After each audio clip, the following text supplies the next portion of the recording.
నిర్గమాకాండం 25వ అధ్యాయము 8వ వచనము అందరం కలిసి ప్రార్థన పూర్వకంగా బిగ్గరగా స్పష్టంగా చదువుకుందాం. Book of Exodus chapter 25 and verse 8. నిర్గమాకాండం 25వ అధ్యాయము 8వ వచనము అందరం కలిసి ప్రార్థన పూర్వకంగా బిగ్గరగా స్పష్టంగా చదువుకుందాం. నేను వారిలో నివసించినట్లు వారు నాకు పరిశుద్ధ స్థలమును నిర్మింపవలెను. ప్రభు యొక్క సాయంత్రం ప్రార్థన. మా ప్రేమగల తండ్రి, దయగల దేవ, పరిశుద్ధమైన దేవ, ఈ యొక్క సాయంకాల సమయంలో మీ యొక్క సన్నిధిలో చేరి మిమ్మల్ని గురించినటువంటి పాటలు పాడడానికి ఇచ్చినటువంటి ధన్యతను బట్టి స్తోత్రాలు.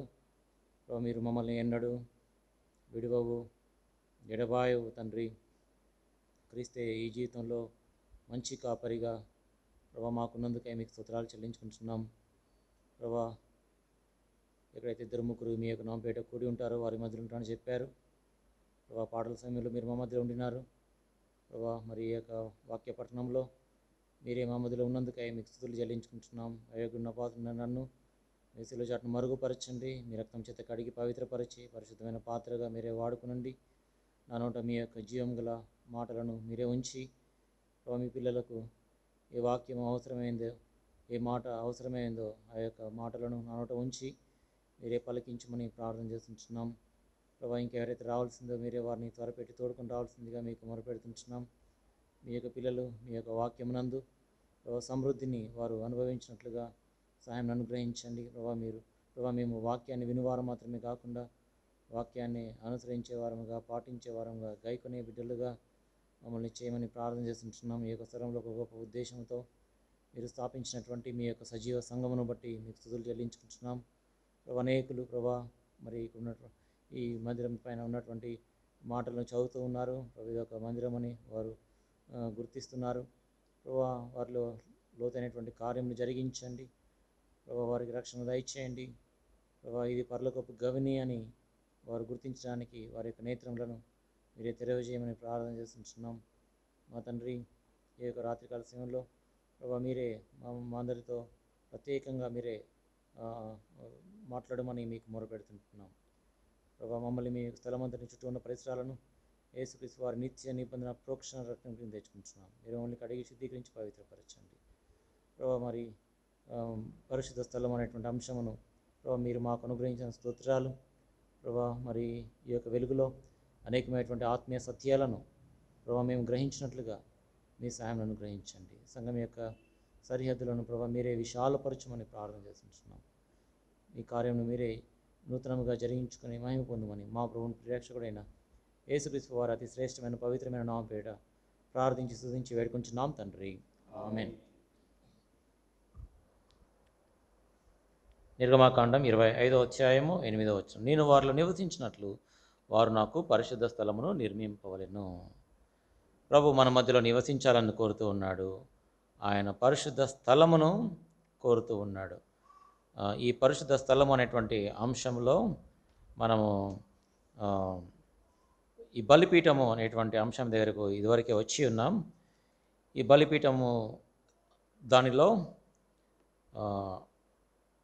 మొదటి బలి గురించి మనం అధ్యయనం చేస్తూ ఉన్నాం. మొదటి బలి ఇట్స్ ఎ బర్న్ట్ ఆఫరింగ్, అది దహన బలి. ఇందులో అనేకమైనటువంటి విషయాలు ఇదివరకే మనం చూసాము.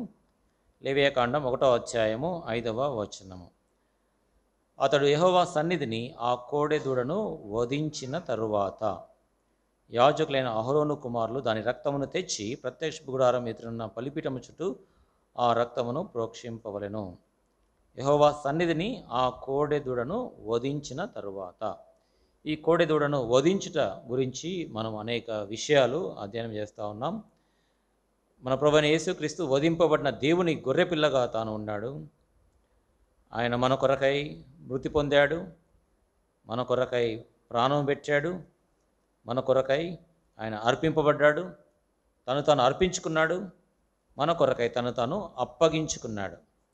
కాబట్టి ఈ యొక్క కోడె దూడ లేకపోతే గొర్రెపిల్ల, మేకపిల్ల, లేకపోతే గువ్వ కావచ్చు, అవన్నీ కూడా ప్రభువైన యేసుక్రీస్తుని గురించి మాట్లాడుతూ ఉన్నాయి. మనం ఈ దినాల్లో ప్రభువైన యేసుక్రీస్తు యొక్క శిలువ శ్రమల గురించి మనం అధ్యయనం చేస్తూ ఉన్నాం. ప్రభువైన యేసుక్రీస్తు మొట్టమొదటిగా హీ వాస్ డ్రాగ్డ్, ఆయన ఈడవబడ్డాడు. తర్వాత తర్వాత రెండవదిగా ప్రభువైన యేసుక్రీస్తు ఆయన పైన ఉమ్మి వేశారు. He was spit upon his face, ఉమ్మి వేశారు. తర్వాత మూడవదిగా ఆయన గుద్దినారు, ఆయన కొట్టినారు. దాదాపు 7 సందర్భాల్లో ప్రభువైన యేసుక్రీస్తు కొట్టబడుట, ఆయన గుద్దబడుట మనము ఇదివరకే అధ్యయనం చేశాం. తర్వాత పోయిన వారం మనం చూసాము, హీ వాజ్ రిజెక్టెడ్, ఆయన విసర్జించబడ్డాడు, తృణీకరింపబడ్డాడు, ఉపేక్షింపబడ్డాడు. హీ వాజ్ రిజెక్టెడ్, ఆ తరము వారి ద్వారా రిజెక్ట్ చేయబడ్డాడు. ప్రధాన యాజకులు, శాస్త్రులు, అక్కడ ఉన్నటువంటి ప్రజలతో ప్రభువైన యేసుక్రీస్తు ఉపేక్షింపబడ్డాడు, తృణీకరించబడ్డాడు. తర్వాత ఐదవదిగా మనం చూసాము, హీ వాజ్ మాక్డ్, ఆయన అపహాస్యము చేయబడ్డాడు. ప్రభువైన యేసుక్రీస్తును పట్టుకున్నటువంటి బంట్రౌతులు, ఆ గెత్సేమనే వనములో పట్టుకున్నటువంటి ఆ యొక్క బంట్రౌతులు ఆయన తీసుకొని వచ్చేటువంటి సందర్భంలో, ఈడ్చుకొని వచ్చేటువంటి సందర్భంలో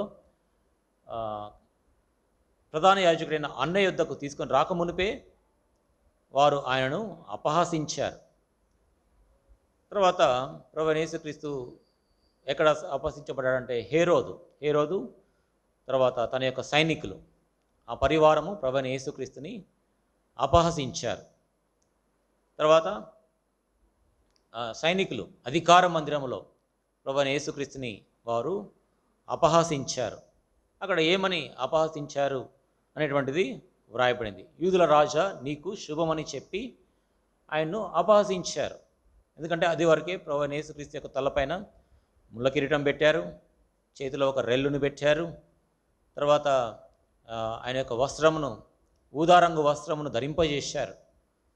బహుశా ఆయన కూర్చోబెట్టి ఉంటారు, లేకపోతే నిలబెట్టి ఉంటారు.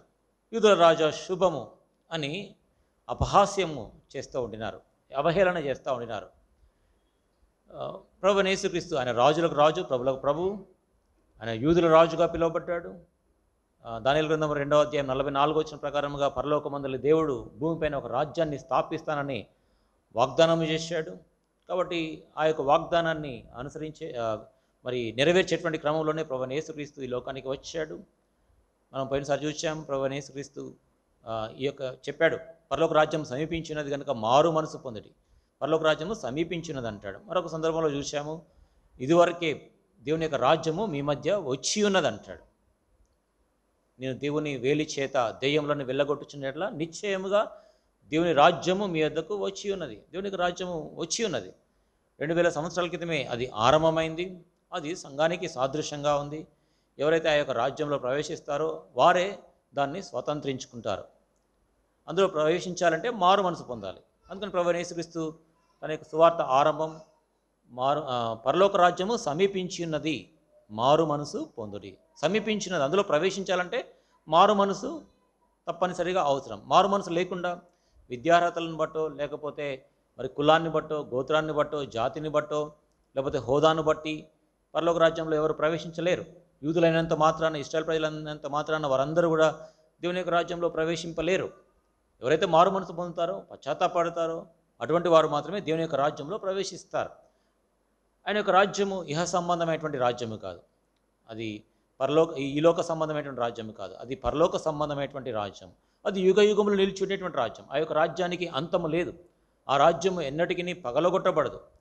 అది నిత్యము నిలిచి ఉంటుంది. యుగ యుగములు పరిశుద్ధులే ఆ యొక్క రాజ్యాన్ని ఏలుబడి చేస్తారు. కాబట్టి ఆ యొక్క రాజ్యము విస్తరింపజేయబడతా ఉంది. అందుకనే దానియేలు గ్రంథం 2వ అధ్యాయంలో చేతి సహాయం లేకుండా తీయబడిన రాయి అని దీని గురించి మనం చూస్తాం. చేతి సహాయం లేకుండా తీయబడినటువంటి ఆ యొక్క రాయి అంటే దేవుని యొక్క రాజ్యం సంఘానికి గుర్తుగా ఉంది. అది భూతలం అంతా కూడా కప్పేస్తూ ఉంది. ఇప్పుడు సంఘం చూసినట్లయితే ప్రతి దేశంలో అన్ని స్థలాల్లో, దాదాపుగా అన్ని స్థలాల్లో దేవుని యొక్క సంఘాన్ని మనము చూడగలం. కాబట్టి దేవుని యొక్క రాజ్యం యొక్క విస్తరణ జరుగుతూ ఉంది. అంతేకాకుండా బలముతో దేవుని యొక్క రాజ్యం కూడా ఒక దినమున రానై ఉంది. అప్పుడు దేవుని యొక్క రాజ్యంలో ప్రవేశించడానికి వీలు లేదు. కాబట్టి దేవుని యొక్క రాజ్యంలో ఎవరైనా ప్రవేశించాలంటే ఇదే అనుకూల సమయం. ప్రభువైన యేసుక్రీస్తు కొన్ని సందర్భాలు అన్నాడు, నీవు దేవుని యొక్క రాజ్యానికి సమీపముగా ఉన్నావు అంటాడు, దూరముగా లేవు అంటాడు. కాబట్టి దేవుని యొక్క రాజ్యంలో ప్రవేశించాలంటే ఎవరైతే మారు మనసు పొందుతారో అటువంటి వారే దేవుని యొక్క రాజ్యంలో ప్రవేశింపజేయబడతారు. తర్వాత ప్రధాన యాజకులు, శాస్త్రులు, అక్కడ ఉన్నటువంటి పరిసయ్యులు, యూదులు ప్రభువైన యేసుక్రీస్తుని వారు అపహాస్యము చేశారు. బంట్రౌతులు అపహాస్యము చేశారు. యూదుల రాజా నీకు శుభమని చెప్పారు. తర్వాత మరి ప్రధాన యాజకులు, శాస్త్రులు, పరిసయ్యులు వారు కూడా ప్రభువైన యేసుక్రీస్తుని వారు అపహాస్యము చేశారు. వారు ఏమని అపహాస్యము చేశారు? నీవు రాజువు కదా, అంటే వీడు అనేకులను రక్షించను, ఇతరులను రక్షించను, వీడు మాత్రం తను తాను రక్షించుకునలేడని ప్రభువైన యేసుక్రీస్తుని అపహాస్యము చేశారు. అనేకులను రక్షించుట, మరి చనిపోయినటువంటి వారిని, లాజర్ని కావచ్చు, లేకపోతే 12 సంవత్సరాల ఆ యొక్క అమ్మాయి కావచ్చు, లేకపోతే ఒక విధవరాలి కుమారుడు కావచ్చు, ఆ విధంగా అనేక మంది చనిపోయినటువంటి వారిని ప్రభువైన యేసుక్రీస్తు తిరిగి లేపాడు, వారిని రక్షించాడు. వారు కళ్ళారా చూచారు. ఇతరులను వీడు రక్షించాడు కానీ వీడు మాత్రం తను తాను రక్షించుకోలేడు అని అపహాస్యము చేశారు. ప్రభువైన యేసుక్రీస్తు ఆయన నిజముగా లోక రక్షకుడు. కాబట్టి రక్షణ రావాలి అంటే, రక్షణ పొందాలి అంటే ప్రభువైన యేసుక్రీస్తే ఏకైక మార్గం. నేనే మార్గమును, సత్యమును, జీవమునై ఉన్నాడు, నా ద్వారానే తప్ప ఎవడును తండ్రి యొద్దకు ప్రవేశించలేడు. కాబట్టి దేవుని యొక్క రాజ్యంలో ప్రవేశించాలన్నా, పరలోక రాజ్యంలో ప్రవేశించాలన్నా, నీతిమంతులుగా తీర్చబడాలన్నా, పరిశుద్ధత కావాలన్నా కానీ ప్రభువైన యేసుక్రీస్తు ఒక్కరే మార్గం. ప్రభువైన యేసుక్రీస్తు లేకుండా దేవుని యొక్క రాజ్యంలో ప్రవేశించలేరు, రక్షణ పొందలేరు, పాప క్షమాపణ కలగదు. ఎందుకంటే రక్తము చిందించబడకుండా పాప క్షమాపణ కలగదు. పాప క్షమాపణ రావాలంటే రక్తము చిందించబడాలి. అయితే ఆ యొక్క రక్తము పవిత్ర రక్తమై ఉండాలి, పరిశుద్ధమైన రక్తమై ఉండాలి, నిష్కలంకమైన రక్తమై ఉండాలి. ఆ రక్తంలో ఎట్లాంటి పాపం ఉండొద్దు. రక్తము చిందించబడకుండా పాప క్షమాపణ కలగదు. రక్తము చిందిస్తూ ఉన్నారు. నేటి దినాల్లో కూడా చూస్తే గుళ్ళో దగ్గర కావచ్చు, లేకపోతే ఈ యొక్క బక్రీద్ సమయంలో మసీద్ దగ్గర కావచ్చు, మరి మేకలను కత్తిరిస్తూ ఉన్నారు, వధిస్తూ ఉన్నారు. కారణం ఏంటంటే రక్తము చిందించబడాలి. రక్తము చిందించబడకపోతే పాప క్షమాపణ కలగదు. కాబట్టి ప్రభువైన యేసుక్రీస్తు ఆయన నీ కొరకై, నా కొరకై, మనందరి కొరకై రక్తమును కార్చాడు. ఎందుకంటే పాప క్షమాపణ ఇచ్చి నిమిత్తమై. రక్తము చిందించబడకుండా పాప క్షమాపణ కలగదు. కాబట్టి ఆ పాప క్షమాపణ కొరకై ప్రభువైన యేసుక్రీస్తు లోకానికి వచ్చాడు, రక్షించుట కొరకై. పాపం వలన వచ్చే జీతం మరణం, అది రెండవ మరణం, అది నిత్యమైనటువంటి మరణం, అది యుగయుగములు నిలిచి ఉండేటువంటి మరణం. అగ్ని ఆరదు, పురుగు చావదు. కాబట్టి ఆ యొక్క మరణము నుంచి, రెండవ మరణం నుంచి, లేక్ ఆఫ్ ఫైర్, అగ్ని గుండము నుంచి, పాతాళం నుంచి, సాతాను నుంచి, ఈ లోకంలో నుంచి, సాతాను యొక్క బంధకముల నుంచి, శాపము నుండి మనం రక్షింపబడాలి అంటే ప్రభువైన యేసుక్రీస్తు తప్పనిసరిగా ఆ శిలువలో ఆయన వేలాడదీయబడాలి, ఆయన రక్తమును కార్చి తీరాలి, ఆయన మన కొరకై మృతి పొందాలి. కాబట్టి ప్రభువైన యేసుక్రీస్తు ఇవన్నీ కూడా మన కొరకై ఆయన భరించాడు. అప్పుడు ఉన్నటువంటి వారికి అర్థం కాలేదు ఆ సమాచారము, ఆ యొక్క వార్త వారికి అర్థం కాలేదు. కాబట్టి వారు అపహాస్యం చేస్తూ ఉండినారు, హేళన చేస్తూ ఉండినారు. అయినను ప్రభువైన యేసుక్రీస్తు ఒక్క మాట వారికి విరోధముగా మాట్లాడలేదు, వారిని బెదిరించినట్లుగా లేదు.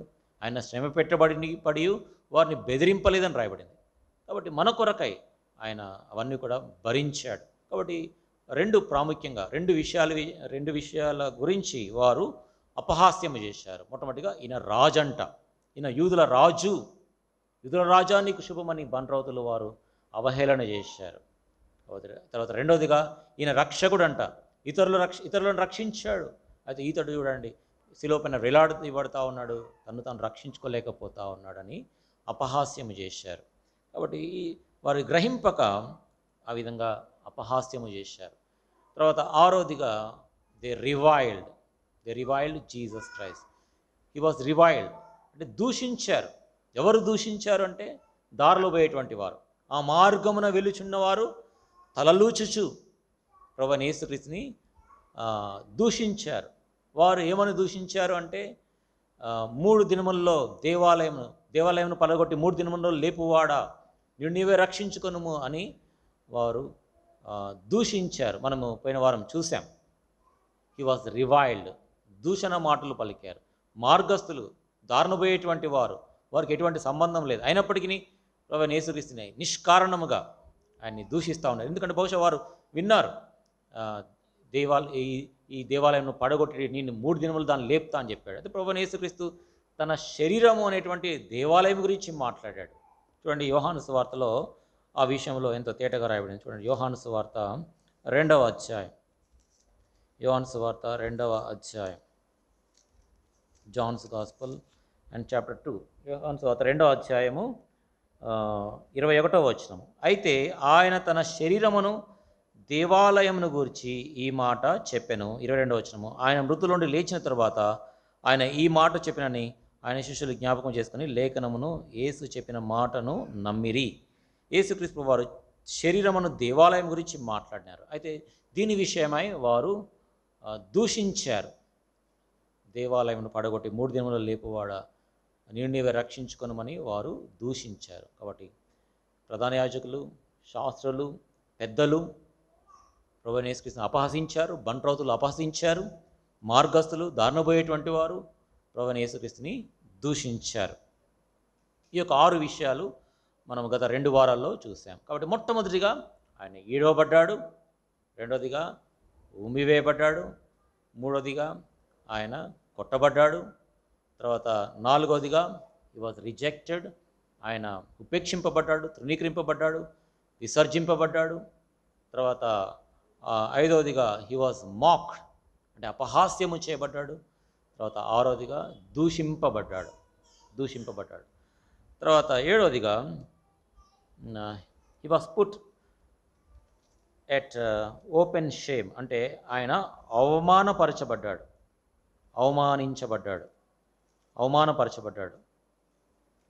చూడండి, హెబ్రీ పత్రిక, హెబ్రీలకు 6వ అధ్యాయం, హీబ్రూస్ అండ్ చాప్టర్ 6, హెబ్రీ పత్రిక 6వ అధ్యాయం, 6వ అధ్యాయము తెలుగు బైబిల్లో 5-6 వచనాలు కలిసి ఉన్నాయి. Hebrews chapter 6 versus 5 and 6. దేవుని దివ్యవాక్యమును రాబోయుగ సంబంధమైన శక్తుల ప్రభావమును అనుభవించిన తర్వాత తప్పిపోయిన వారు తమ విషయంలో దేవుని కుమారుని మరలా సిలువ వేయుచు బాహాటముగా ఆయనను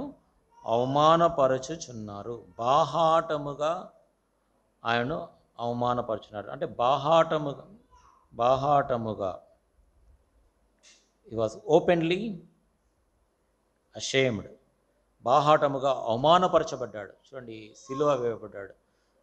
ఆయన్ని ఈడ్చుకొని పోవడము, తర్వాత ఆయన మీద ఉమ్మి వేయడము, తర్వాత ఆయన్ని కొట్టడము, గుద్దడము, తర్వాత ఆయన్ని తృణీకరించడము, అపహాస్యము చేయడం, దూషణ, ఇవన్నీ కూడా అవమానం. బాహాటముగా బహిరంగంగా ఆయన అవమానించబడ్డాడు. అయితే మనము కూడా ఈ యొక్క అవమానము వచ్చినప్పుడు అవమానాన్ని మనం భరించేటువంటి వారం కూడా అవమానాన్ని సహించాలి. కాబట్టి మనము ప్రభువైన యేసుక్రీస్తు యొక్క సిలువ శ్రమల గురించి మనం చూస్తూ ఉన్నాం. How he suffered for us, మన కొరకు ఎట్లా శ్రమ పొందాడో మనం చూస్తూ ఉన్నాం. ఆయన మన కొరకై అవమానము అనుభవించాడు. కాబట్టి మనలో ఎవరమైనా కానీ ఈ యొక్క అవమానము భరించాలంటే చాలా కష్టం, అంతే సులువైనటువంటిది కాదు. అవమానం మనల్ని ఎవరైనా ఏమైనా అంటేనే మనం తట్టుకోలేకుండా ఉంటాం. ఎవరైనా తిడితే మనం తట్టుకోలేము. మన గురించి చెడుగా మాట్లాడితే, లేకపోతే ఎవరైనా చెడ్డగా ఫిర్యాదు చేస్తే మనము తట్టుకోలేము.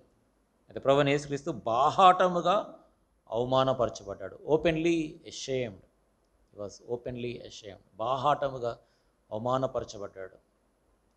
తర్వాత ఇదే హెబ్రీ పత్రికలో మరొక చోట కూడా చూస్తాం.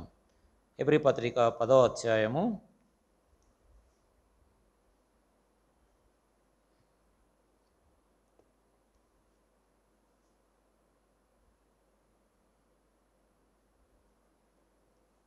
12వ అధ్యాయం, హీబ్రూస్ చాప్టర్ 12 and verse 2. మనకు తెలుగులో 1-2 వచనాలు కలిసినాయి. చివరిలో చూడండి, హెబ్రీ పత్రిక 12వ అధ్యాయము 2వ వచనం చివరిలో, ఆయన తన ఎదుట ఉంచబడిన ఆనందము కొరకై అవమానమును నిర్లక్ష్యపెట్టి సిలువను సహించి దేవుని సింహాసనం యొక్క కుడిపార్శ్వమున ఆసీనుడై ఉన్నాడు. అవమానమును నిర్లక్ష్యపెట్టి, it is not an easy task to ignore shame which we face. మనం పొందేటువంటి అవమానం, ఎవరైనా మనల్ని అవమానిస్తే చాలా కష్టం, చాలా బాధ అనిపిస్తుంది. మందిరానికి కూడా రావడానికి అనిపించదు, ప్రజలాడేపడానికి కూడా చాలా కష్టమైపోతుంది, ఎవరైనా మాట్లాడాలన్నా కానీ కష్టమైపోతుంది, మొహం కూడా చూపించుకోలేము. అయితే ప్రభువైన యేసుక్రీస్తు బాహాటముగా మన కొరకై అవమానము పొందాడు. అయితే కొంతమంది వాక్యం ఇవ్వబడిన తర్వాత కొంతమంది హృదయంలో ఒప్పింపబడతారు, నేను తీర్మానం చేసుకోవాలని ఒప్పింపబడతారు. అయితే చేయి ఎత్తమని పిలుపు ఇచ్చినప్పుడు చాలామంది చేయెత్తరు, అట్లనే ఉండిపోతారు, మొండిగా ఉండిపోతారు. ఎవరైనా చూస్తే ఏమనుకుంటారేమో, ఓ ఇప్పుడు చేయెత్తారేమో అని సిగ్గుపడుతూ ఉంటారు. అయితే ప్రభువైన యేసుక్రీస్తు మన కొరకై ఆయన అవమానం నిర్లక్ష్య పెట్టాడు. బాహాటముగా అందరి ఎదుట తాను అవమానములోనికి వెళ్ళాడు. ఇటీవల కాలంలో నేను పరిచర్య కొరకై పాలకొల్లు వెళ్ళినప్పుడు అక్కడ ఆల్టర్ కాల్ ఇచ్చాను. ఆల్టర్ కాల్ ఇచ్చాము, చాలామంది ఉన్నారు, 400 మంది దాకా ఉండినారు. అక్కడ చాలామంది రక్షణ పొందినటువంటి వారు కూడా ఉన్నారు. ఆల్టర్ కాల్ ఇచ్చాను, ఒక్కరే తీర్మానం చేసుకున్నారు. నాకు ఏం బాధ అనిపించదు, నేనేం అట్లా ఫీల్ అవ్వను. ఎక్కడ ఇచ్చినా కానీ ఆల్టర్ కాల్ ఇచ్చినప్పుడు నేనేం ఫీల్ అవ్వను, ఎందుకంటే వారి ఇష్టం, వారు తీర్మానం చేస్తారు, దేవుడే కార్యం చేస్తాడు. ఆల్టర్ కార్డ్ అయితే ఇస్తాను, ఒకవేళ తీర్మానం కొంతమంది చేయెత్తమంటే చేయెత్తారు. తర్వాత ఆ 2 రోజులు అయిపోయిన తర్వాత దైవ సేవకుడు నన్ను పిలిచి మాట్లాడాడు. ఇక్కడ ఉన్నటువంటి వారికి చాలా సిగ్గు అండి, వాళ్ళు లోపల తీర్మానం చేసుకున్నారు కానీ చేయెత్తడం చాలా సిగ్గు, కొంచెం అవమానంగా భరిస్తారు కాబట్టి, అవమానం అనుకుంటారు కాబట్టి అందుకనే చేయెత్తట్లేదు చాలామంది అని చెప్పేసి ఆ దైవ సేవకుడు చెప్పడం జరిగింది. అయితే మన ప్రభువైన యేసుక్రీస్తు మన కొరకై బాహాటముగా అవమానమును అనుభవించాడు. కాబట్టి మన యొక్క జీవితంలో కూడా ఇట్లాంటి అవమానం వచ్చినప్పుడు we must ignore that.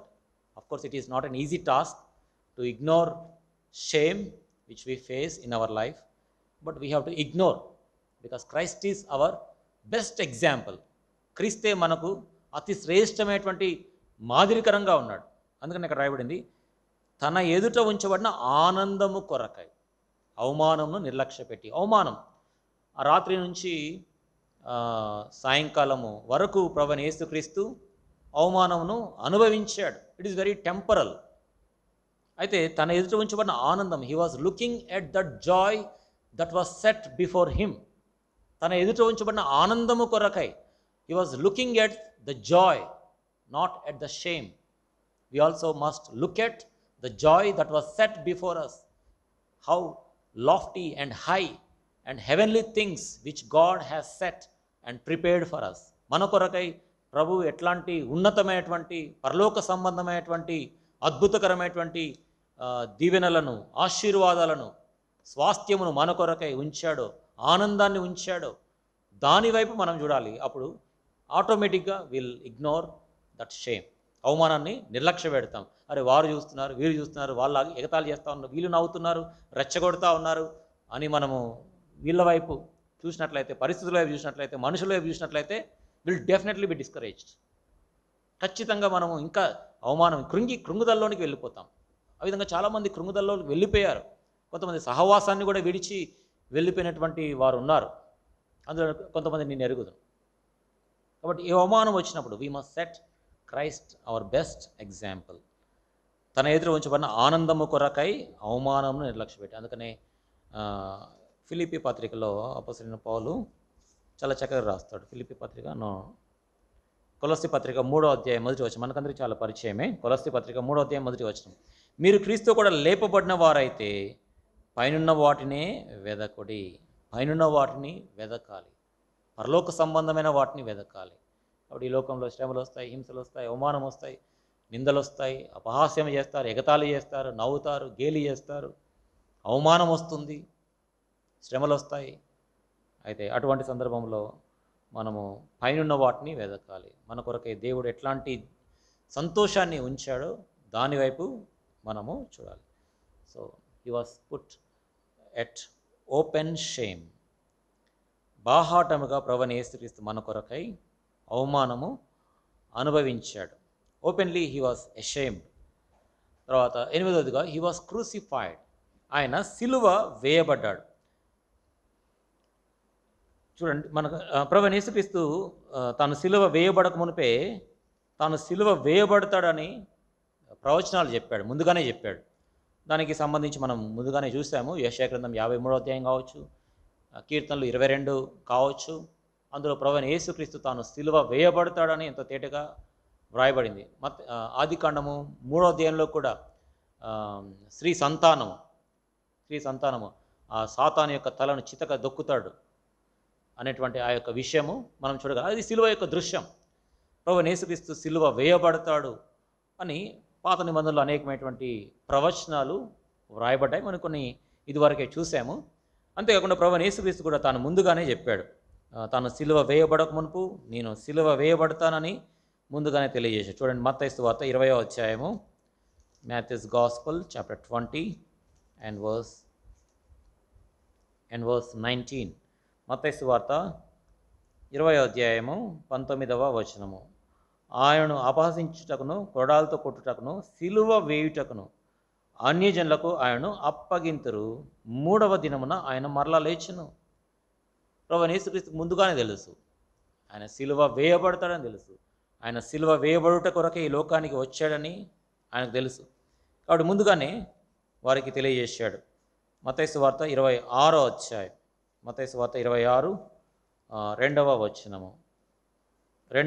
ఇంకా రెండు దినాల్లో ఆయన సిలువ వేయబడతాడంటే దాని విషయమే చెప్పాడు. మత్తయి సువార్త 26వ అధ్యాయము 2వ వచనము. 2 దినములైన పిమ్మట పస్కా పండుగ వచ్చిన నీవు అప్పుడు మనుష్య కుమారుడు సిలువ వేయబడుటకై అప్పగింపబడినని మీకు తెలియనని చెప్పాను.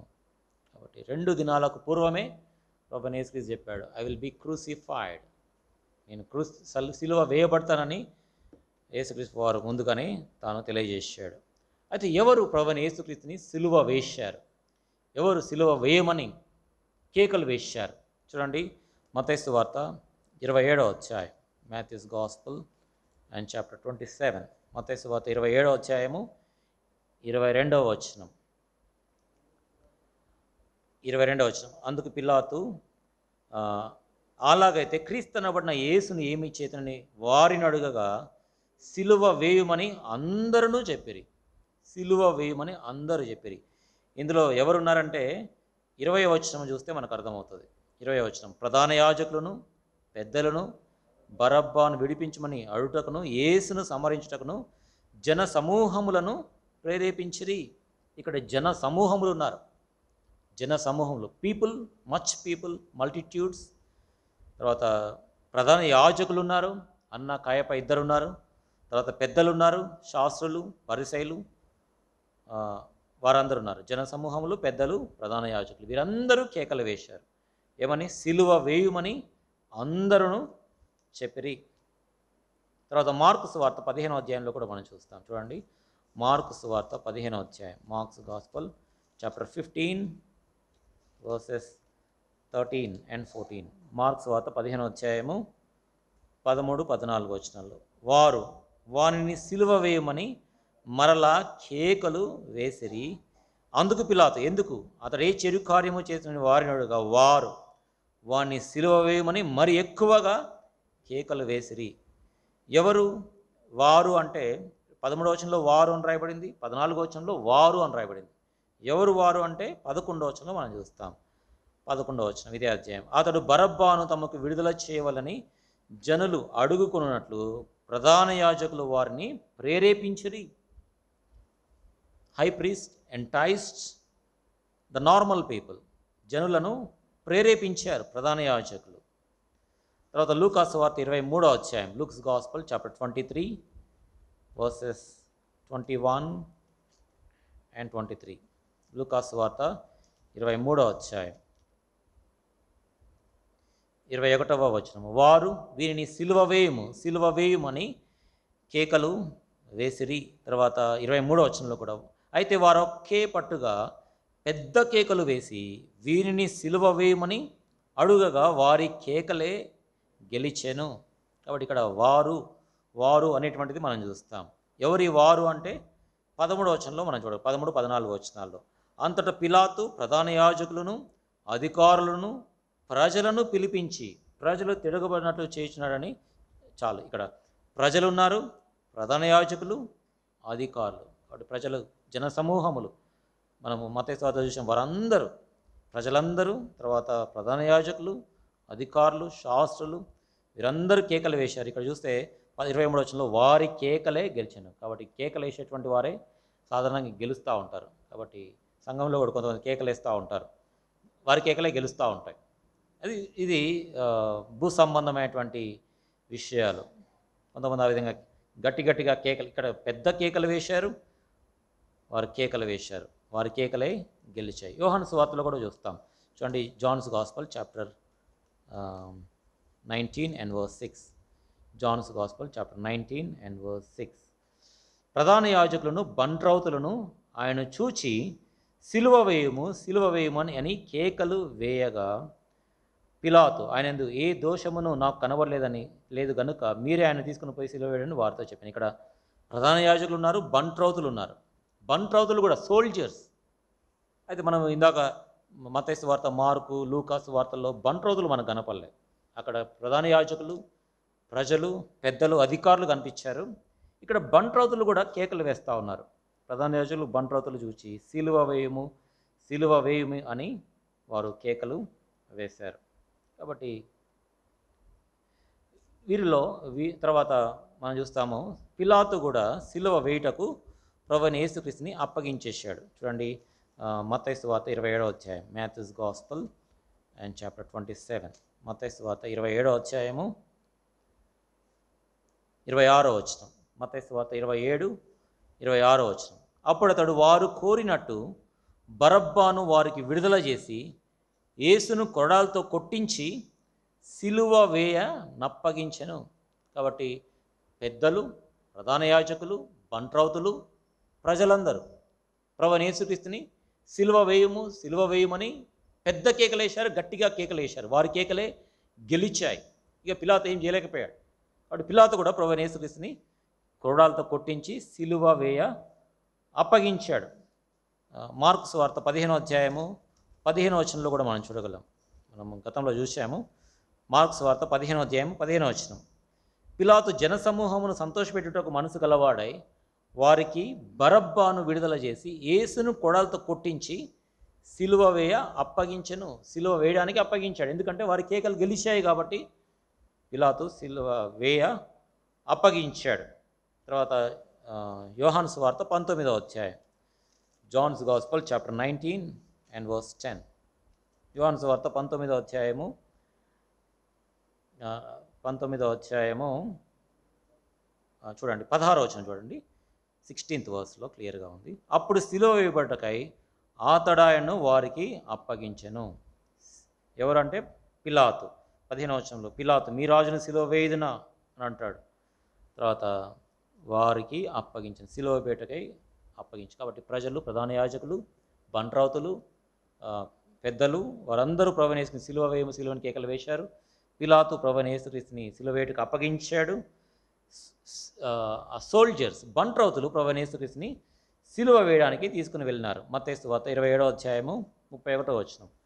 మత్తయి సువార్త 27, 31వ వచనం. ఆయనను అపహసించిన తర్వాత ఆయన మీదనున్న ఆ అంగిని తీసివేసి ఆయన వస్త్రములు ఆయనకు తొడిగించి సిలువ వేయుటకు ఆయన్ను తీసుకుని పోయారు. ఇక్కడ బంట్రౌతులు మనం చూస్తాం. 27వ వచనంలో అధిపతి యొక్క సైనికులు ప్రభువైన యేసుక్రీస్తుని సిలువ వేయడానికి తీసుకుని వెళ్ళారు. యోహాను సువార్త 19వ అధ్యాయంలో కూడా మనం చూస్తాం. మార్కు సువార్తలో కూడా ఉంది. యోహాను సువార్త 19వ అధ్యాయంలో, యోహాను సువార్త 19, 18వ వచనం. అక్కడ ఈ వైపున ఒకరిని, ఆ వైపున ఒకరిని మధ్యను యేసును ఉంచి ఆయనతో కూడా ఇద్దరిని సిలువ వేసిరి. ఇక్కడ సైనికులు ప్రభువైన యేసుక్రీస్తుని సిలువ వేశారు. తర్వాత 23వ వచనం, ఇదే అధ్యాయము యోహాను సువార్త 19, 23. సైనికులు యేసును సిలువ వేసిన తరువాత సైనికులు ప్రభువైన యేసుక్రీస్తుని సిలువ వేశారు. అయితే దుష్టుల చేతికి ప్రభువైన యేసుక్రీస్తు అప్పగింపబడ్డాడు. దుష్టుల చేత యేసుక్రీస్తు వారు సిలువ వేయబడ్డాడు. చూడండి, అపొస్తలుల కార్యంలో పేతురు దీని విషయమే ప్రస్తావిస్తాడు. ఆయన సువార్త ప్రకటిస్తూ మీ దుష్ట చేతుల చేత యేసుక్రీస్తు ప్రభువుని సిలువ వేశారంటాడు. అపొస్తలుల కార్యంలో 2వ అధ్యాయం, అపొస్తలుల కార్యములు 2వ అధ్యాయము 23వ వచనం. Acts of the apostles chapter 2 and verse 23. దేవుడు నిశ్చయించిన సంకల్పమును ఆయన భవిష్యత్ జ్ఞానమును అనుసరించి అప్పగింపబడిన ఈయనను మీరు దుష్టుల చేత సిలువ వేయించి చంపితిరి.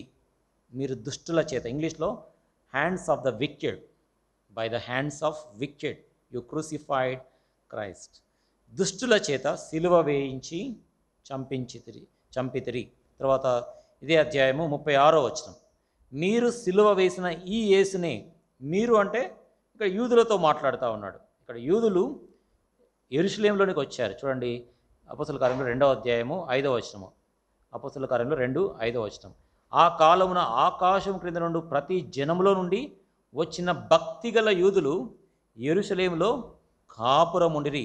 ఇక్కడ యూదులు చాలామంది ఉన్నారు, వేరే వేరే దేశాల నుంచి వచ్చారు. వారి గురించి మాట్లాడుతున్నాడు. ఏమంటున్నాడు 36వ వచనంలో? మీరు సిలువ వేసిన ఈ యేసునే. కాబట్టి యూదులు ప్రభువైన యేసుక్రీస్తుని సిలువ వేశారు. కాబట్టి మొట్టమొదటిగా మనం చూసాం, ఎవరు సిలువ వేశారు అంటే అక్కడ ప్రధాన యాజకులు, బంట్రౌతులు, పెద్దలు, శాస్త్రులు, జన సమూహములు సిలువ వేయమని కేకలు వేశారు. వారి కేకలు గెలిచాయి. తర్వాత పిలాతు ప్రభువైన యేసుక్రీస్తుని కొరడాలతో కొట్టించి సిలువ వేయి అప్పగించాడు. సైనికులు యేసుక్రీస్తు వారిని తీసుకుని వెళ్ళి ఆయన్ను సిలువ వేశారు. తర్వాత దుష్ట చేతుల చేత అంటే యూదులు మీరు సిలువ వేసి చంపితిరని అపోస్తలుడైన పేతురు మాట్లాడతాడు. అంటే యూదులు ప్రభువైన యేసుక్రీస్తుని మరి సిలువ వేసి చంపారు అని పేతురు అంటాడు. అయితే ఎక్కడ ప్రభువైన యేసుక్రీస్తు తాను సిలువ వేయబడ్డాడు? మనకు తెలుసు, ఆయన గొల్గొతా అనేటువంటి ప్రాంతంలో ప్రభువైన యేసుక్రీస్తు సిలువ వేయబడ్డాడు. చూడండి, మత్తయి సువార్త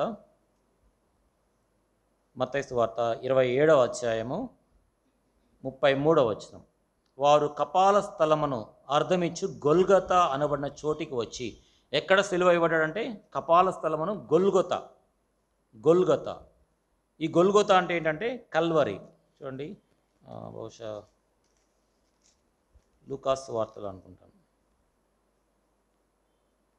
ఎక్కడ సిలువ వేశాడంటే వేయబడ్డాడంటే లూకాస్ వార్తలో అక్కడ కల్వరి అనేటువంటి మాట మనం చూస్తాం. లూకాస్ వార్త 23వ అధ్యాయము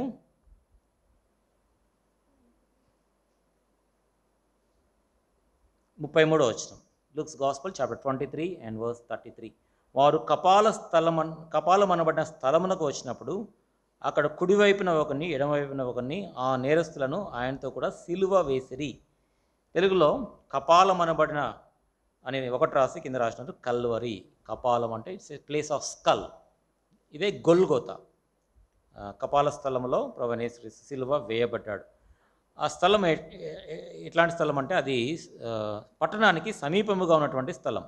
చూడండి, యోహాను సువార్త 19వ అధ్యాయం, John's gospel and chapter 19 and verse 20. యోహాను సువార్త 19వ అధ్యాయము 20వ వచనము. యేసు సిలువ వేయబడిన స్థలము పట్టణమునకు సమీపమై ఉండెను. సిలువ వేయబడిన స్థలం ఏంటంటే పట్టణమునకు సమీపమైనటువంటి స్థలం గొల్గొతా. ఆ కల్వరి స్థలము యెరూషలేము పట్టణమునకు సమీపమైనటువంటి పట్టణం యెరూషలేమునకు. తర్వాత ప్రభువైన యేసుక్రీస్తు గవిని వెలుపట ఆయన శ్రమను పొందాడు. హెబ్రీ పత్రికలో మనం చూస్తాం. హెబ్రీ పత్రిక అంటే పట్టణము వెలుపల. హెబ్రీ పత్రిక 13వ అధ్యాయము 12వ వచనం. హెబ్రీ పత్రిక 13వ అధ్యాయము 12వ వచనం. కావున యేసు కూడా తన స్వరక్తము చేత ప్రజలను పరిశుద్ధపరచుటకై గవిని వెలుపట శ్రమ పొందెను. గవిని వెలుపట. తర్వాత ప్రకటన గ్రంథంలో మనం చూస్తాం. ప్రకటన గ్రంథం 11వ అధ్యాయం 8వ వచనం. Revelation chapter 11 and verse 8. వారి శవములు ఆ మహాపట్టణపు సంత వీధిలో పడి ఉండును. వానికి ఉపమాన రూపముగా సొదొమ అనియు ఐగుప్తు అనియు పేరు. అచ్చట వారి ప్రభువు కూడా సిలువ వేయబడెను. That is the place of Jerusalem. అయితే ఆత్మరూపముగా లేకపోతే ఉపమాన రూపముగా ఆ యెరూషలేమునకు పేరు ఏంటంటే సొదొమ అండ్ ఐగుప్తు అని పేరు. అచ్చట వారి ప్రభువు కూడా సిలువ వేయబడెను. కాబట్టి ప్రభువైన యేసుక్రీస్తు ఎక్కడ సిలువ వేయబడ్డాడంటే గొల్గొతా అనేటువంటి స్థలంలో, అది కల్వరి అనేటువంటి స్థలం. ఆ యొక్క స్థలంలో మరి వనము కూడా ఉంది. యోహాను సువార్త 19వ అధ్యాయము 41వ వచనం. Johne's gospel chapter 19 and verse 41. యోహాను సువార్త 19:41 వచనం. ఆయనను సిలువ వేసిన స్థలములో ఒక తోట ఉండెను. ఆ తోటలో ఎవడును ఎప్పుడునూ ఉంచబడని క్రొత్త సమాధి ఒకటి ఉండెను. సిలువ వేసిన స్థలంలో ఒక తోట ఉంది. There was a garden. ప్రభువైన యేసుక్రీస్తులో ఉన్న స్థలంలో తోట ఉంది. It's a place of skull. అది కనపాలమైనటువంటి స్థలము. దాన్ని కల్వరి అని పిలుస్తారు, గొల్గోతా అని పిలుస్తారు. అది యెరూషలేము పట్టణము, గవిని వెలుపట ప్రభువైన యేసుక్రీస్తు సిలువ వేయబడ్డాడు. అయితే ఎప్పుడు, ఏ సమయంలో మన ప్రభువైన యేసుక్రీస్తుని సిలువ వేసినారు? రాత్రంతా కూడా విచారింపబడ్డాడు. రాత్రంతా, ఆ రాత్రి వేళలో ఈడవబడ్డాడు, ఉమ్మివేయబడ్డాడు, తర్వాత కొట్టబడ్డాడు. ఎక్కడ కొట్టబడ్డాడు మనం చూసాం. ప్రధాన అన్న యొద్ద, కాయప యొద్ద కొట్టబడ్డాడు. ఆ రాత్రంతా కూడా విచారణ. తర్వాత పిలాతు కూడా రాత్రి వేళలోనే, అంటే maybe 3 o'clock are 4 o'clock maybe విచారణ చేశాడు.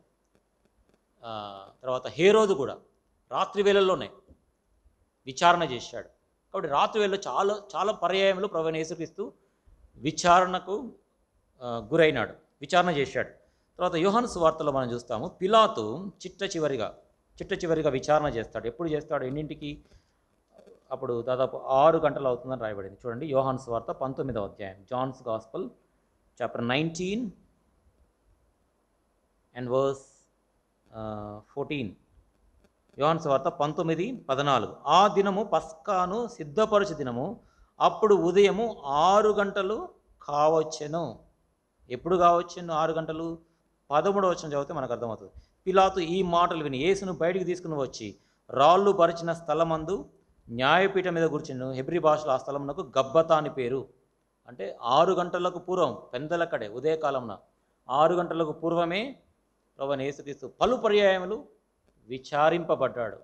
అన్న యొద్ద, కాయప యొద్ద, హేరోదు రాజు యొద్ద, పిలాతు దగ్గర 2-3 సార్లు పిలాతు యొద్ద. ఇక్కడ చిట్ట చివరిసారి యేసుక్రీస్తు వారు పిలాతు యొద్ద విచారింపబడుతూ ఉన్నాడు. అప్పుడు సమయము 6 గంటలు. 14వ వచనంలో అప్పుడు సమయము 6 గంటలు కావచ్చెను. 15వ వచనంలో వారు సిలువేయమని కేకలు వేశారు. ఎప్పుడు? పెందలకడే, తెల్లవారుజామున ఉదయకాలంలో 6 గంటలకు వారు కేకలు వేశారు, భయంకరమైన కేకలు వేశారు. వారి కేకలు గెలిచాయి. ఆయన తట్టుకోలేకపోయాడు. కొరడాలతో కొట్టించి సిలువ వేటుకు అప్పగించాడు.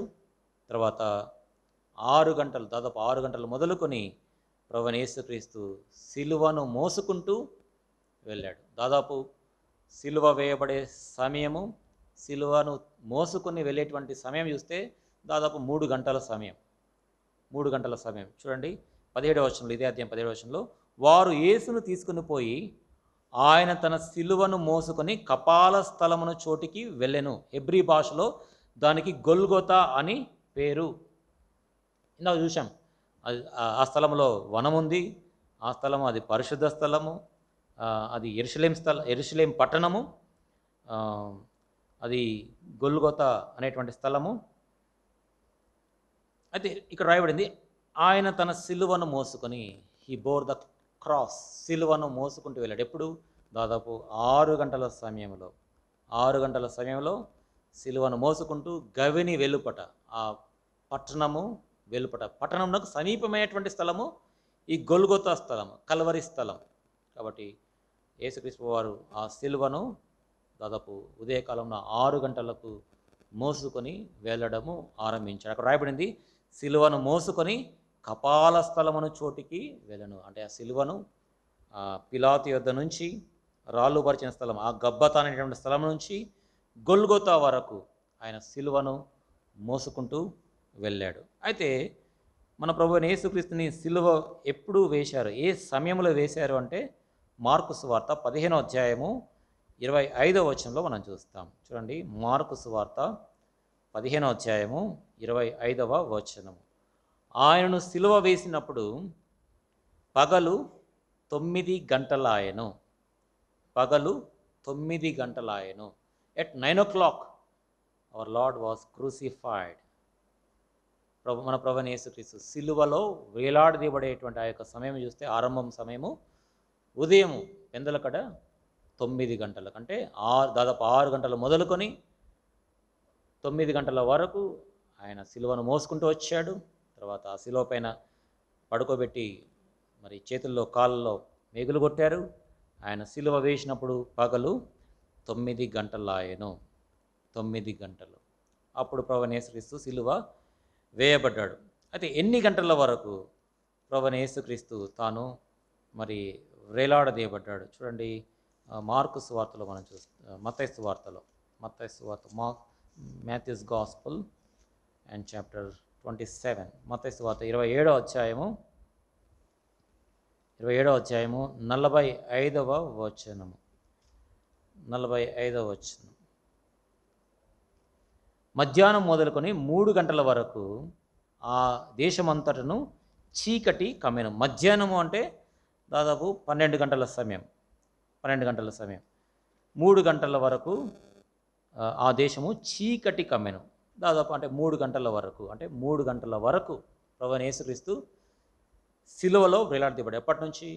ఉదయం 9 గంటలు మొదలుకొని మధ్యాహ్నము 3 గంటల వరకు ఆయన సిలువలో వేలాడదీయబడ్డాడు. 6 గంటల సమయం, 6 గంటల వరకు, 6 గంటలు ప్రభువైన యేసుక్రీస్తు సిలువలో వేలాడదీయబడేటువంటి సమయము. దాని తర్వాత మనం చూస్తాం, ప్రభువైన యేసుక్రీస్తు బిగ్గరగా కేక వేసి 50వ వచనంలో యేసు మరలా బిగ్గరగా కేక వేసి ప్రాణము విడిచెను. కాబట్టి దాదాపు 6 గంటల సమయం, 3 గంటల సమయంలో ప్రభువైన యేసుక్రీస్తు తన యొక్క ప్రాణాన్ని ఆయన అప్పగించేశాడు. తర్వాత మరి సాయంకాల వేళలో ప్రభువైన యేసుక్రీస్తు ఆ శిలువ పై నుంచి వారు దింపినట్లుగా మనము చూడగలం. So he was crucified. ప్రవచనాలు మనం చూసాం, ఎవరు సిలువ వేశారో మనం చూసాం, ఎక్కడ సిలువ వేశారో చూసాం, ఏ సమయంలో సిలువ వేశారో మనము చూసాం. అయితే ఇవన్నీ కూడా ఎందుకు ప్రభువైన యేసుక్రీస్తు సిలువ శ్రమలు భరించాడు, ఎందుకు సిలువ వేయబడ్డాడంటే he was crucified for us. మన కొరకు ఆయన సిలువ వేయబడ్డాడు. చూడండి, 1 కొరింథీ పత్రిక 1వ అధ్యాయం, 1 Corinthians అండ్ చాప్టర్ 1. 1 కొరింథీ పత్రిక 1వ అధ్యాయము 13వ వచనం. 1 కొరింథీ పత్రిక 1:13. క్రీస్తు విభజింపబడి ఉన్నాడా? పౌలు మీ కొరకు సిలువ వేయబడిన పౌలు నామమున మీరు బాప్తిస్మం పొందితురా?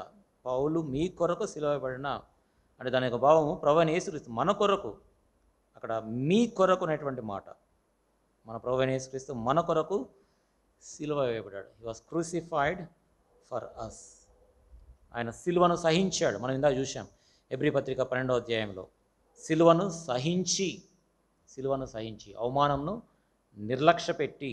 చూడండి, మరోసారి చూస్తాం, హెబ్రీ పత్రిక 12వ అధ్యాయం 2వ వచనం. Hebrews chapter 12 and verse 2. హెబ్రీ పత్రిక 12వ అధ్యాయము 2వ వచనం చివరిలో, ఆయన తన ఎదుట ఉంచబడిన ఆనందము కొరకై అవమానం నిర్లక్ష్య పెట్టి సిలువను సహించి, హీ ఎండ్యూర్డ్ ద క్రాస్. సిలువను సహించాడు. తర్వాత కొలస్సీ పత్రిక 2వ అధ్యాయంలో ఆ సిలువ పైన మన ప్రభువైన యేసుక్రీస్తు మన కొరకు ఏమి చేశాడు చూడండి. కొలస్సీ పత్రిక 2వ అధ్యాయము మన తెలుగు బైబిల్లో 13-14 వచనాలు కలిసి ఉన్నాయి. కొలస్సీ పత్రిక 2వ అధ్యాయము 13 నుంచి 15 వచనాలు. మరియు అపరాధముల వలన శరీరమందు సున్నతి పొందక యునుట వలన మీరు మృదులై ఉండగా దేవుడు వ్రాతరూపకమైన ఆజ్ఞల వలన మన మీద రుణముగాను మనకు విరోధముగాను ఉండిన పత్రమును మేకులతో సిలువకు కొట్టి దాని మీది చేవ్రాతను తుడిచివేసి మనకు అడ్డము లేకుండా దాన్ని ఎత్తివేసి మన అపరాధములన్నిటినీ క్షమించి. కాబట్టి సిలువ పైన జరిగినటువంటి కార్యం ఇది. ఏంటి ఆ కార్యం అంటే, దేవుడు రాతరూపమైన ఆజ్ఞల వలన మన మీద రుణముగాను మనకు విరోధముగా ఉన్న పత్రమును మేకులతో సిలువకు కొట్టాడు. ఏంటి ఆ సిలువ కొట్టడం అంటే, మనకు విరోధముగా ఉన్నటువంటి పత్రము, మనకు విరోధముగా వ్రాయబడినటువంటి పత్రము ఏంటి అంటే ధర్మశాస్త్రము ఏం చెప్తుందంటే, పాపం వలన వచ్చే జీతం మరణము, మనము మరణించాలి. మనకు విరోధముగా ఈ ధర్మశాస్త్రము చెప్తా ఉంది. పాపం చేశాడు కాబట్టి మరణము తప్పనిసరిగా సంభవించాల్సిందే, మరణ శిక్ష విధించబడాల్సిందే. అయితే మన ప్రభువైన యేసుక్రీస్తు మనకు విరోధముగా వ్రాయబడినటువంటి ఆ యొక్క పత్రమును మేకులతో సిలువకు కొట్టాడు. చూడండి, ఏదైనా జడ్జిమెంట్, పాస్ చేశారనుకోండి, ఏదైనా కోర్టు వారు సివిల్ కోర్టు కానీ, హైకోర్టు కానీ, లేకపోతే సుప్రీంకోర్టు కానీ ఏదో జడ్జ్మెంట్ పాస్ చేశారనుకోండి, అది తప్పనిసరిగా నెరవేర్చబడి తీరాల్సిందే.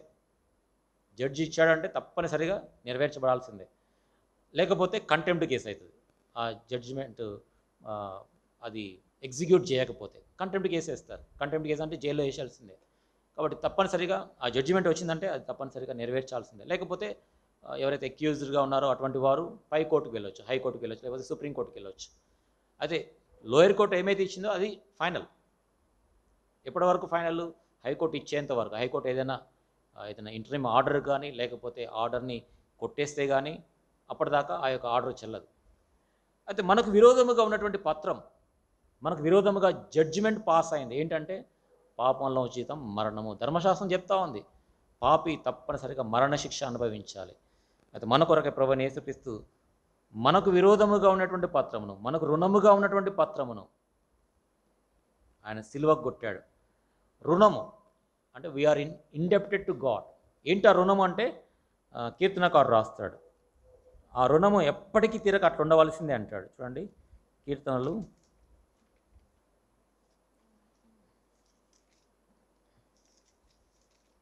49th Psalm and verse 9.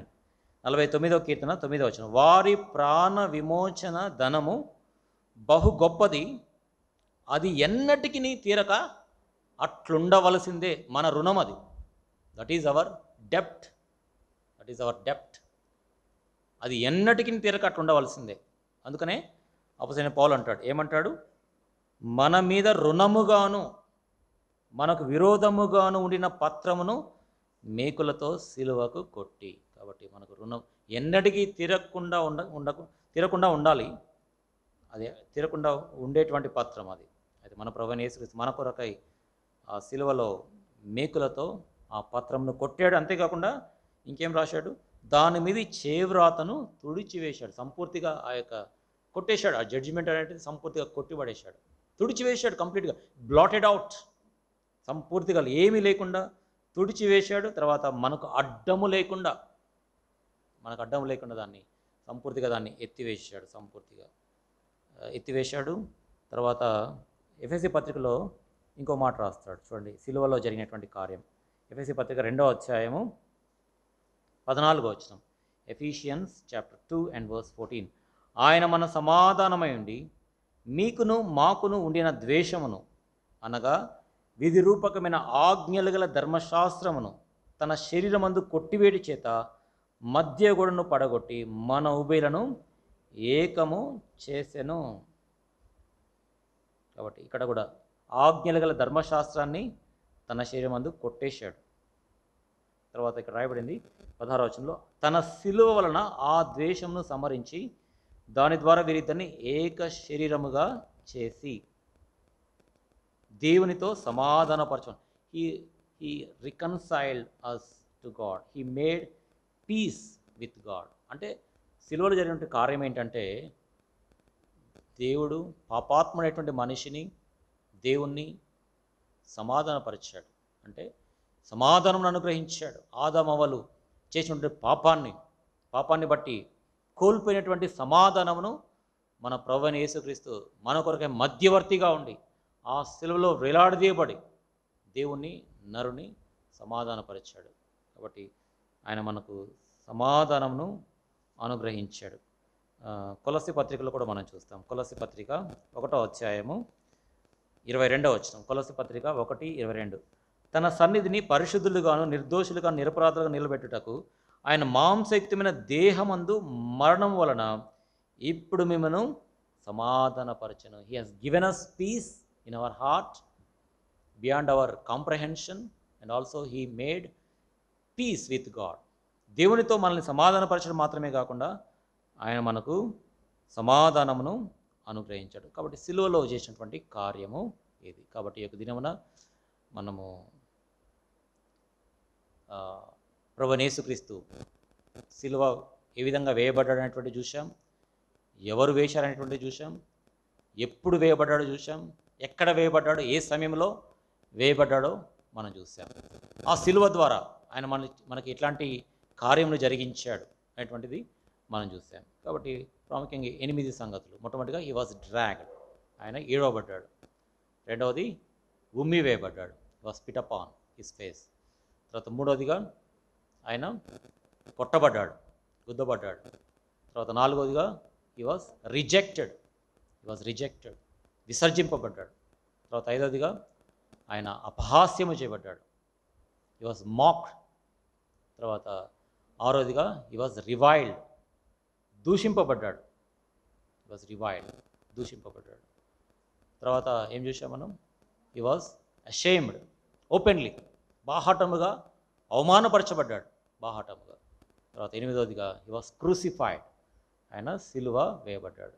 కాబట్టి ఆయన మన కొరకై సిలువ శ్రమలు అనుభవించాడు. ఆయనలో ఏ పాపం లేదు, ఏ దోషం లేదు. ఆయన ఇవన్నీ కూడా మన కొరకే చేశాడు.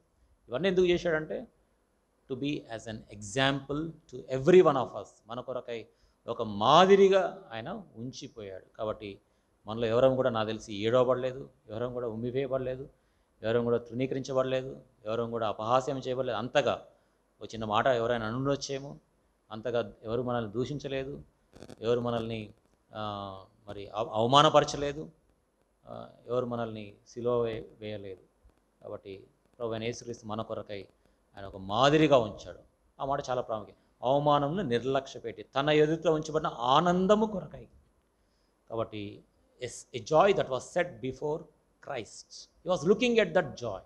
We also must look at that joy, heavenly things and eternal things, the things which are prepared for us. అవి మనం చూడాలి. అప్పుడు we'll ignore all those things. ఈ వచనం చదువుకొని ప్రార్థన చేసుకుందాం.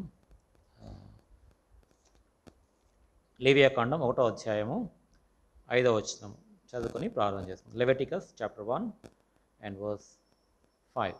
లేవియాకాండం 1వ అధ్యాయము 5వ వచనం.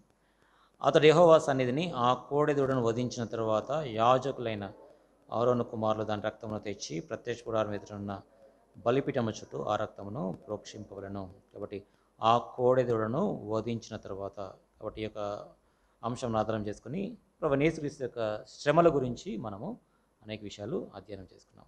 ప్రార్థన చేసుకుందాం మోకరించి. మా ప్రేమగల తండ్రి, దయగల దేవ, పరిశుద్ధ తండ్రి, మా కొరకై ఒక మాదిరిని మా అందరి కొరకు వ్యక్తిగతంగా ఉంచి ఉన్నందుకే స్తోత్రాలు. ఈ లోకములో మేము నిశ్చయముగా ప్రభా అవమానము, నింద, ప్రభా అవహేళన, అపహాస్యము ప్రభా మేము ఎదుర్కొంటాం. ప్రభా ఇవి హింసలు వస్తాయని చెప్పారు. ప్రభా దూషణ మాటలు, తిట్లు ప్రభా వస్తాయని చెప్పారు ముందుగానే. ప్రభా అవమానాలు వస్తాయని చెప్పారు. ప్రభా వీటిని మేము ఏమాత్రం కూడా ప్రభా మరి పట్టించుకోకుండా నిర్లక్ష్య పెట్టి మా ఎదుట ఉంచిన ఆనందం కొరకు ప్రభా పరలోకంలో మా కొరకు ఏమైతే సిద్ధపరిచారో వాటిపైన మేము దృష్టి నిలిపి మేము ఇంకా ముందుకు సాగునట్లుగా సహాయం అనుగ్రహించండి. మేము శ్రమలు, హింసలు, బాధలు అనుభవించినప్పుడు పరలోకంలో మా యొక్క ఫలము అధికమవుతుందని సెలవిచ్చారు. కనుక సంతోషించి ఆనందించుడి, గంతులు వేయడని సెలవిచ్చారు. ప్రభావ మేము అటువంటి స్థాయిలోనికి ప్రతి ఒక్కరము వచ్చినట్లుగా సహాయం అనుగ్రహించండి. మీ యొక్క గ్రంథంలో దాచించినటువంటి అనేక ఆత్మీయ మర్మములను మాకు బయలుపరుస్తున్నందుకై మీకు స్తుతులు చెల్లించుకుంటున్నాం. ప్రభావ మేము విని వదిలివేయకుండా ప్రభావ మా యొక్క జీవితాల్లో వీటిని అభ్యసింపజేసి అన్వయించుకొని అప్లై చేసి ప్రభావ మేము పాటించినట్లుగా సహాయం అనుగ్రహించడం తద్వారా మేము కూడా క్రీస్తును పోలి క్రీస్తు యొక్క స్వరూపమును కలిగి మేము నడుచుకున్నట్లుగా సహాయం అనుగ్రహించమని చేరువచ్చిన పిల్లలందరినీ బట్టి మీకు స్తోత్రాలు. ప్రభా బాధులైన సహోదరుల యొక్క హస్తాలను మీరే బలపరచండి, వారికి మీరే తోడని నడిపించమని ప్రభా మా యొక్క మేము వెళ్ళించగా మీకు దేవునితో మమ్మల్ని పంపించమని, ఎవరైతే ప్రత్యేకమైన అక్కడితో యొక్క దినంలో వచ్చి ఉన్నారో వారి యొక్క ప్రార్థన ఆలకించి జవాబును దయచేయమని మీరు నిశ్చయంగా చేస్తారు నమ్ముతూ యేసు ప్రభువును ప్రార్థించి వేడుకుంటున్నాం తండ్రి, ఆమేన్. మనలో కార్యసాధకమైన తన శక్తి చూపిన మనం అడుగు వాటిని ఇంటికంటే ఊహించు వాటిని ఇంటికంటే అత్యధికముగా చేసి గల దేవునికి క్రీస్తు యేసు మూలంగా సంఘములో తరతరముల సదాకాలము మహిమ కలుగును గాక. ఆమేన్.